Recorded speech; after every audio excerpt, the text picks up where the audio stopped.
অনেকেই আছে পরিবারের কথা চিন্তা করে, পরিবারের উপর ডিপেন্ড করে নিজেকে অনেক কিছু দিক থেকে বিলীন করে দিচ্ছে।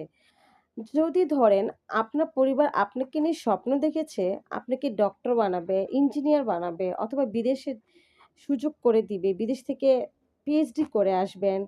বাংলাদেশেই আপনি ধরেন বুয়েটে স্টুডেন্ট হবেন, ভালো একটা জবে এপ্লাই করবেন। সবকিছুই আপনার পরিবারের উপর ডিপেন্ড করে আপনি রেখেছেন। কিন্তু আপনার ভিতরে যে মনুষ্যত্ব বলতে কিছু একটা আছে, আপনার ভিতরে যে একটা আনন্দ উল্লাস আছে সেটা কিন্তু আপনি প্রকাশ করতে পারছেন না। কারণ আপনি বলতে পারছেন না। এইটা কিন্তু আপনার ভিতরেই রয়ে যাবে।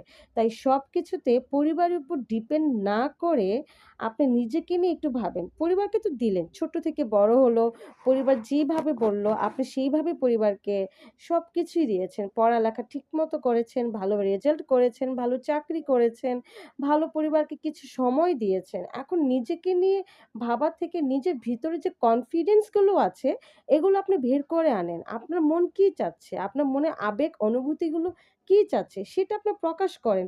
এটা না আপনার হাতেই রাখেন। সবকিছু যদি পরিবারের হাতেই দিয়ে দেন, তাহলে পরিবার তো পরে কিছুই বলা থাকবে না। আপনি নিজেকে নিজে ব্যর্থ মনে করবেন। তাহলে সব দোষটা কেন আপনি পরিবারকে দিবেন? তাই পরিবারকে সবকিছু দিক থেকে দোষারোপ না করে নিজেকে একটু ভাবেন। নিজে আপনার কনফিডেন্স গুলো কি আছে সেটা আপনি বের করেন। আপনি দেখান। আপনার মন কি চায়? আপনার মনে যখন একটু শান্তি তৃপ্তি হবে, আপনি সবকিছু করতে পারবেন। তখন আপনি ডক্টর হলেও আপনি ভালো একটা কিছু করতে পারবেন। আপনি উকিল হলেও পারবেন। আপনি বিসিএস ইঞ্জিনিয়ার হচ্ছেন, ক্যাডার হচ্ছেন, সেক্ষেত্রেও আপনি উইনার হবেন। সো সবকিছুতেই পরিবারের উপর ডিপেন্ড না করে নিজের প্রতি একটু ডিপেন্ড করেন। দোষারোপটা পরিবারকে দিবেন না শেষের দিক দিয়ে।